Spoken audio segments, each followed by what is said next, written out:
Romanos 15 viviendo para bendecir a tu hermano. A. Siendo lleno en la vida cristiana. 1 a 2, llenos de cariño y preocupación por los demás. Así que, los que somos fuertes debemos soportar las flaquezas de los débiles, y no agradarnos a nosotros mismos. Cada uno de nosotros agrade a su prójimo en lo que es bueno, para edificación. Así que, los que somos fuertes debemos soportar las flaquezas de los débiles, y no agradarnos a nosotros mismos. Si te consideras a ti mismo fuerte en comparación con tu hermano, usa tu fuerza para servir a tu hermano en Cristo, en lugar de utilizar tu fuerza solamente para agradarte a ti mismo. Y soportar. La idea es realmente soportar al hermano débil, soportándolo con tu fuerza superior. 2. Esto va en contra del tenor de nuestros tiempos, el cual aconseja a las personas cuida solo de ti y menosprecia a aquellos quienes viven vidas de verdadero sacrificio por el bien de otros.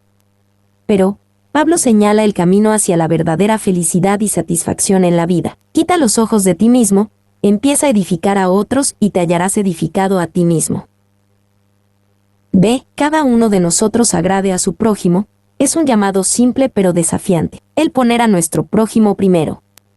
Pablo después escribió del mismo tema en Filipenses 2, 3-4. Nada hagáis por contienda o por vanagloria, antes bien con humildad, estimando cada uno a los demás como superiores a él mismo, no mirando cada uno por lo suyo propio, sino cada cual también por lo de los otros. Y esto no significa que la Iglesia es gobernada por los antojos de los débiles. Una preocupación genuina por los débiles significará un intento de hacerlos fuertes al conducirles fuera de sus escrúpulos irracionales para que ellos también puedan ser fuertes. Morris. C. Cada uno de nosotros agrade a su prójimo en lo que es bueno. Esto muestra que Pablo no quiere dar a entender ser un hombre complaciente. Tal persona puede querer agradar a su prójimo, pero no en lo que es bueno para su prójimo. D. Para edificación. Muy seguido, a los cristianos les resulta más fácil destruirse el uno al otro en lugar de fortalecerse mutuamente. Esta es una estrategia clásica de Satanás contra la Iglesia que debe ser resistida. 2, 3-4, llenos con el ejemplo de Jesús, que siempre puso a los demás primero. Porque ni aun Cristo se agradó a sí mismo, antes bien, como está escrito, los vituperios de los que te vituperaban, cayeron sobre mí. Porque las cosas que se escribieron antes, para nuestra enseñanza se escribieron, a fin de que por la paciencia y la consolación de las Escrituras, tengamos esperanza. Porque ni aun Cristo se agradó a sí mismo, Jesús es el máximo ejemplo de alguien que no se agradó a sí mismo, sino que puso a los demás primero. El desarrollo clásico de esta idea de Pablo está en Filipenses 2, 5-11. Ve cómo está escrito, de la forma que Jesús recibió abuso y sufrió males para la gloria de Dios, cumplió lo que estaba escrito en la palabra de Dios. Jesús mostró por su ejemplo que, en su mayor parte, somos demasiado rápidos para vindicarnos a nosotros mismos, en lugar de dejar que Dios nos vindique. Jesús mostró cómo el Padre es capaz de vindicarnos. C. Los vituperios de los que te vituperaban, cayeron sobre mí. El mandamiento que Jesús cumplió de Salmo 69, 7 también aplica a nosotros. Para nuestra enseñanza se escribieron, para que tengamos esperanza, sabiendo que hacemos lo correcto aun cuando sea difícil. Y, cuando respondemos correctamente a los reproches que el mundo echa en contra de nosotros por el amor de Jesús, les molesta aún más. Les hace saber que no hay nada que puedan hacer contra un hijo de Dios cuyos ojos están puestos en Jesús. 3, 5-6, una oración para el cumplimiento de esta actitud en los romanos. Pero el Dios de la paciencia y de la consolación os dé entre vosotros un mismo sentir según Cristo Jesús, para que unánimes, a una voz, glorifiquéis al Dios y Padre de nuestro Señor Jesucristo. Pero el Dios. El hecho de que Pablo ponga estas palabras en la forma de una oración demuestra que él reconoce que esta es una obra que el Espíritu Santo debe hacer dentro de nosotros. B. El Dios de la paciencia. Nuestro Dios es un Dios de la paciencia. A menudo nos encontramos deprisa y parece como si Dios obrara muy lento para nosotros. Muy seguido los propósitos de Dios parecen retrasarse, pero ellos siempre se cumplen. Las demoras de Dios no son negaciones, y Él tiene un propósito de amor en cada momento de espera.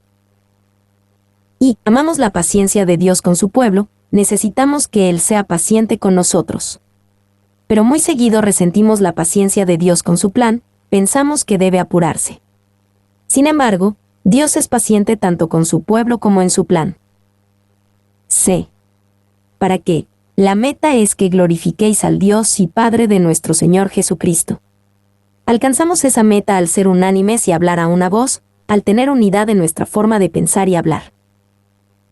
4. 7 a 13. Llenos de amor por otros y gozo y paz por el Espíritu Santo.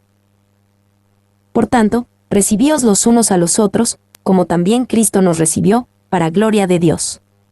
Pues os digo, que Cristo Jesús vino a ser siervo de la circuncisión para mostrar la verdad de Dios, para confirmar las promesas hechas a los padres, y para que los gentiles glorifiquen a Dios por su misericordia, como está escrito. Por tanto, yo te confesaré entre los gentiles, y cantaré a tu nombre.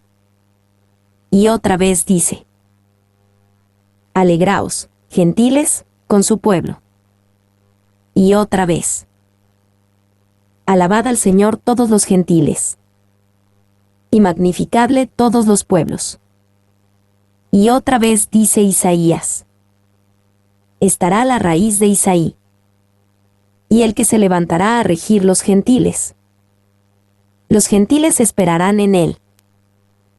Y el Dios de esperanza os llene de todo gozo y paz en el creer, para que abundéis en esperanza por el poder del Espíritu Santo. Por tanto, recibíos los unos a los otros, en lugar de dejar que estos temas sobre cosas discutibles dividan a los cristianos, especialmente haciendo una división entre judíos y gentiles. Deberíamos recibirnos los unos a los otros de la misma manera que Cristo nos recibió, en términos de pura gracia, sabiendo pero soportando nuestras faltas. Y Spurgeon acerca de cómo también Cristo nos recibió.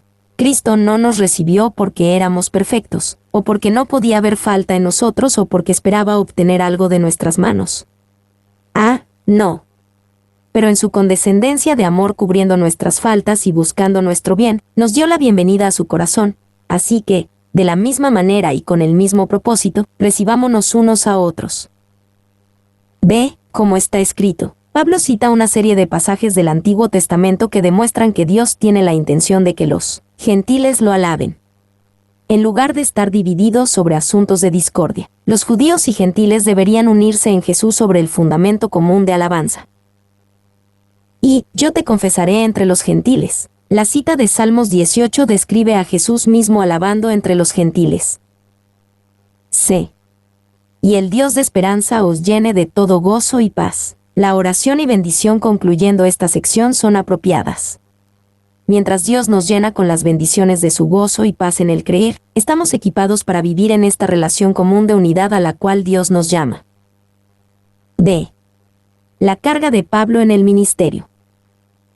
1. 14 a 16. La razón por la cual Pablo escribe. Pero estoy seguro de vosotros, hermanos míos, de que vosotros mismos estáis llenos de bondad, llenos de todo conocimiento, de tal manera que podéis amonestaros los unos a los otros. Mas os he escrito, hermanos, en parte con atrevimiento, como para haceros recordar, por la gracia que de Dios me es dada para ser ministro de Jesucristo a los gentiles, ministrando el Evangelio de Dios, para que los gentiles les sean ofrenda agradable, santificada por el Espíritu Santo. De tal manera que podéis amonestaros los unos a los otros. Pablo no escribió porque sentía que los cristianos romanos no podían discernir lo que estaba bien delante de Dios o amonestarse los unos a los otros para hacer lo correcto. Más bien, escribió para recordarles, animándolos a hacer lo que sabían que era correcto. B. Para ser ministro de Jesucristo a los gentiles. Esto es consistente con el llamado de Pablo de ser ministro de Jesucristo a los gentiles. Al cumplir este llamado, no solamente predicó el Evangelio de salvación, pero también instruyó a los creyentes cómo vivir delante de Dios. C. Para que los gentiles les sean ofrenda agradable. Cuando los gentiles viven glorificando a Dios, entonces su ofrenda para Dios es agradable, santificada por el Espíritu Santo. La necesidad de tal sacrificio hace el escrito de Pablo necesario. D. Los gentiles les sean ofrenda. Romanos 15:16 está lleno del lenguaje del sacerdocio. Pablo dice que él sirve como un sacerdote que ministra a Cristo Jesús, presentando el Evangelio como un servicio sacerdotal para que de esta manera los gentiles convertidos puedan ser un sacrificio agradable para Dios. Y, cuando él define su ministerio como ministrando el Evangelio de Dios, el apóstol utiliza una palabra que no se vuelve a ver en el Nuevo Testamento, el cual se pudiera traducir a actuar como un sacerdote. Entonces, el ministerio del Evangelio es concebido después del patrón de una ofrenda sacerdotal. Murray. 2, 17 a 19, Pablo se gloría en la obra que Dios ha hecho por medio de él. Tengo, pues, de que gloriarme en Cristo Jesús en lo que a Dios se refiere. Porque no osaría hablar sino de lo que Cristo ha hecho por medio de mí para la obediencia de los gentiles, con la palabra y con las obras, con potencia de señales y prodigios, en el poder del Espíritu de Dios, de manera que desde Jerusalén, y por los alrededores hasta Ilírico, todo lo he llenado del Evangelio de Cristo. Tengo, pues, de que gloriarme en Cristo Jesús. Mientras él considera su llamado de ser ministro de Cristo Jesús a los gentiles, Pablo puede gloriarse en Dios de que él ha recibido tal llamado, hablando solamente de las cosas que Dios hizo por medio de él para traer salvación a los gentiles. Y Pablo se gloriará solo en lo que Cristo ha hecho por medio de él. Él está seguro de que Cristo ha hecho grandes cosas por medio de él, y se alegra de poder llamar la atención a esas cosas. Pero él no quiere atraer la adulación. Lo que él expresa es lo que Cristo ha hecho. Morris. B. Para la obediencia de los gentiles, con la palabra y con las obras. Dios utilizó potencia de señales y prodigios y el amplio poder del Espíritu de Dios para ayudar a Pablo a predicar por completo el Evangelio de Cristo donde quiera que fuera, desde Jerusalén a Ilírico. C. Desde Jerusalén, y por los alrededores hasta Ilírico, todo lo he llenado del Evangelio. Ilírico es hoy en día el territorio de Yugoslavia y Albania. Esto significa que el ministerio de Pablo se extendió desde Ilírico en el oeste hasta Jerusalén en el este. De Cristo Jesús. Dios. Espíritu de Dios. Pablo sin esforzarse teje referencias a cada miembro de la Trinidad en Romanos 15, 16-19. Pablo no puede hablar de Dios sin reconocer sus tres personas. 3, 20 a 21, el deseo de Pablo de predicar el Evangelio en nuevos lugares. Y de esta manera me esforcé a predicar el Evangelio, no donde Cristo ya hubiese sido nombrado, para no edificar sobre fundamento ajeno, sino, como está escrito, aquellos a quienes nunca les fue anunciado acerca de él, verán, y los que nunca han oído de él, entenderán. No donde Cristo ya hubiese sido nombrado, Pablo no quería edificar sobre fundamento ajeno. Más bien quería hacer el trabajo de pionero para el Señor, no porque estuviera equivocado o fuera malo el continuar la obra comenzada por otro hombre, sino porque había mucho por hacer en las fronteras. B. Sino, como está escrito, Pablo vio su corazón pionero como obediencia a las Escrituras, cumpliendo el pasaje que él cita del Antiguo Testamento. C. El deseo de Pablo de ir a Roma. 1, 22 a 24. ¿Por qué Pablo aún no ha visitado a los cristianos en Roma? Por esta causa me he visto impedido muchas veces de ir a vosotros. Pero ahora, no teniendo más campo en estas regiones, y deseando desde hace muchos años ir a vosotros, cuando vaya a España, iré a vosotros, porque espero veros al pasar y ser encaminado allá por vosotros, una vez que haya gozado con vosotros. Por esta causa me he visto impedido muchas veces. Su gran deseo de hacer la obra pionera le había impedido venir a los romanos, aunque él deseaba verlos. B. Cuando vaya a España, iré a vosotros. Por lo tanto, Pablo piensa que visitará a los romanos en un futuro viaje a España, donde Pablo predicará el Evangelio en las fronteras. Al detenerse en Roma en el camino, Pablo anticipa que puede gozar del apoyo y compañerismo de los romanos antes de que vaya a predicar el Evangelio en las regiones más allá. Y, probablemente, Pablo quería que Roma fuera su base de operaciones para la parte occidental del imperio, aun cuando Antioquía era su base para la parte oriental. C. Porque espero veros al pasar. Pablo tenía estos planes, pero las cosas no se realizaron según sus planes. Él sí fue a Roma, pero no como misionero en su camino a España. Él fue a Roma como prisionero esperando juicio delante de César, donde predicaría el Evangelio en una frontera diferente. Y Dios tenía fronteras inesperadas para el Evangelio en la vida de Pablo, dándole acceso inesperado para predicar al emperador de Roma mismo. 2. Después de su liberación de las prisiones romanas al final del libro de los Hechos, tenemos razones para creer que Pablo logró ir a España y predicó el Evangelio allí. 2. 25 a 29, los planes presentes de Pablo. Mas ahora voy a Jerusalén para ministrar a los santos. Porque Macedonia y Acaya tuvieron a bien hacer una ofrenda para los pobres que hay entre los santos que están en Jerusalén, pues les pareció bueno, y son deudores a ellos. Porque si los gentiles han sido hechos participantes de sus bienes espirituales, deben también ellos ministrarles de los materiales. Así que, cuando haya concluido esto, y les haya entregado este fruto, pasaré entre vosotros rumbo a España. Y sé que cuando vaya a vosotros, llegaré con abundancia de la bendición del Evangelio de Cristo. Mas ahora voy a Jerusalén para ministrar a los santos. Pablo se detendría en Corinto de camino a Jerusalén, trayendo consigo una colecta de los cristianos de Macedonia y Acaya. Hechos 20, 1-3. B. Porque si los gentiles han sido hechos participantes de sus bienes espirituales, deben también ellos ministrarles de los materiales. La observación de Pablo es apropiada. Los cristianos gentiles del amplio imperio romano habían recibido mucho espiritualmente de la comunidad de los cristianos judíos en Jerusalén, entonces era justo que ayudaran a los cristianos de Jerusalén en su necesidad. Se pasaré entre vosotros rumbo a España. Ciertamente Pablo iría a Roma después de su tiempo en Jerusalén, pero no de la manera que él lo planeó. 3. 30 a 33, la petición de Pablo por oración.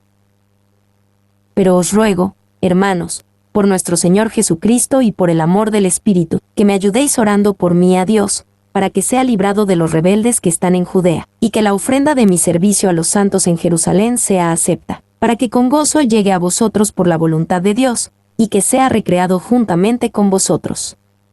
Y el Dios de paz sea con todos vosotros. Amén. Que me ayudéis orando por mí a Dios, para que sea librado de los rebeldes que están en Judea, sintiendo que el peligro le esperaba en Jerusalén, siendo advertido varias veces, como está documentado en Hechos 20, 22-23 y Hechos 21, 10-14. Pablo sabía que necesitaba las oraciones del pueblo de Dios para que pudiera atravesar la dificultad que se le había prometido. Y que me ayudéis. La idea es que Pablo quiere que los romanos sean copartícipes con él en el ministerio por medio de sus oraciones. La Nueva Traducción Viviente, NTV, traduce la frase de esta manera: que se unan a mi lucha orando a Dios por mí.